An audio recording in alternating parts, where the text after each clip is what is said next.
மத்திய பிரதேச மாநிலம் இந்தூரை சேர்ந்தவர் ஜெகதீஷ் கரோடியா. 65 வயது நிரம்பியவர். பாஜக கவுன்சிலராக இருந்தபோது ட்விங்கிள் என்ற 22 வயது இளம்பெண்ணுடன் தொடர்பு ஏற்பட்டது. விளைவு ட்விங்கிள் கர்ப்பம் தரித்தார். ஜெகதீஷ் கலைக்க வைத்தார். அதன் பிறகு ட்விங்கிள் மிரட்ட ஆரம்பித்தார். என்னை 2வது மனைவியாக்கணும், உங்க வீட்டுக்கு கூட்டிட்டு போய் முறைப்படி குடும்பம் நடத்தணும்னு ஜெகதீஷை ட்விங்கிள் நச்சரித்தார். மானத்தை காற்றில் பறக்க வைத்து விடுவாள் என நினைத்த ஜெகதீஷும் அவரது 3 மகன்களும் ட்விங்கிளை கொல்ல திட்டம் போட்டனர். பாபநாசம் படத்தில் மகளுக்கு பாலியல் தொல்லை கொடுத்த இளைஞனை கொண்டுவிட்டு அதை மறைக்க புத்திசாலித்தனமான வேலைகளை செய்வார் கமல். பாபநாசத்தின் ஹிந்தி ரீமேக் திருஷ்யத்தை பார்த்து அசந்த ஜெகதீஷ் அதே பாணியில் ட்விங்கிளை தீர்த்து கட்ட முடிவு செய்தார். மறுநாள் விடிந்தது. தேதி அக்டோபர் 16, 2016. ட்விங்கிளை ஒரு இடத்துக்கு அழைத்தார். மறைந்திருந்த 3 மகன்களும் ட்விங்கிளின் கழுத்தை நெரிச்சு கொலை செஞ்சாங்க. பாடியை எரிச்சிட்டு வீட்டுக்கு பக்கத்துல ஓடும் கால்வாயில போட்டுட்டாங்க. கார்ப்பரேஷன் ஊழியரை அழைச்சு தன்னுடைய வீட்டுல பள்ளம் தோண்ட சொன்னாரு.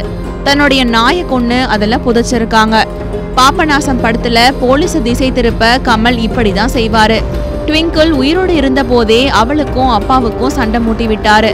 அப்பா மேலேயே ட்விங்கிளை வச்சு போலீஸ் புகார் கொடுக்க வச்சாரு ஜெகதீஷ். பின்னால யூஸ் ஆகும்னு முன்னாலே நினைச்சாரு. அது மட்டுமல்ல, கொலைக்கு முந்தைய நாள் ட்விங்கிள் மொபைல்ல இருந்து ஜெகதீஷ் மகன் அஜய் தன்னுடைய போனுக்கு வாட்ஸ்அப்ல ஒரு மெசேஜ் அனுப்பிக்கிட்டான். அப்பாவால ரொம்ப ஸ்ட்ரெஸ்ஸா இருக்கேன்னு அந்த மெசேஜ்ல இருந்துச்சு. அதனால பழி ட்விங்கிள் அப்பா மேல விழும்னு ஜெகதீஷ் செஞ்ச ஐடியா இது. ட்விங்கிளுக்கு நிச்சயமான பையனோட ஏரியாவில் ட்விங்கிளோட மொபைல புதைச்சாங்க. ட்விங்கிளோட மொபைல்ல லாஸ்ட் லொகேஷனை போலீஸ் கண்டுபிடிச்சா அந்த பையன் மேல கொலைப்பழி விழும்னு நினைச்சாங்க.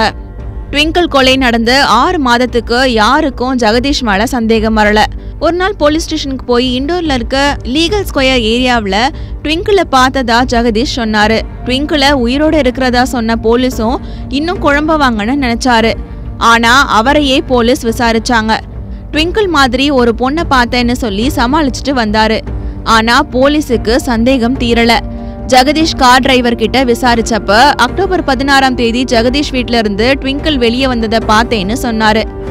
இதுக்கிடையில ட்விங்கிளோட ட்ரெஸ், பிரேஸ்லெட் இன்வெஸ்டிகேஷன் டீம் கண்டுபிடிச்சாங்க. ஆனாலும் போதுமான ஆதாரம் இல்லாததால போலீஸால ஜெகதீஷ் நெருங்க முடியல. ட்விங்கிள் பெற்றோர் கோர்ட்டுக்கு போனாங்க. ஸ்பெஷல் இன்வெஸ்டிகேஷன் டீம் விசாரிக்க துவங்குச்சு. ஜெகதீஷ் மற்றும் 3 மகன்களிடம் பிரெயின் ஃபிங்கர் பிரிண்டிங் முறைப்படி விஞ்ஞான ரீதியில விசாரணை நடத்தப்பட்டுச்சு. அப்போ ட்விங்கிளை கொன்றத ஜெகதீஷ் ஒத்துக்கிட்டாரு. கொலைக்கு ஜெகதீஷ் கூட்டாளி நீலேஷ் அப்படின்றவரும் உதவி செஞ்சிருக்காரு. அதுக்கப்புறம் 5 பேரையும் போலீஸ் கைது செஞ்சாங்க.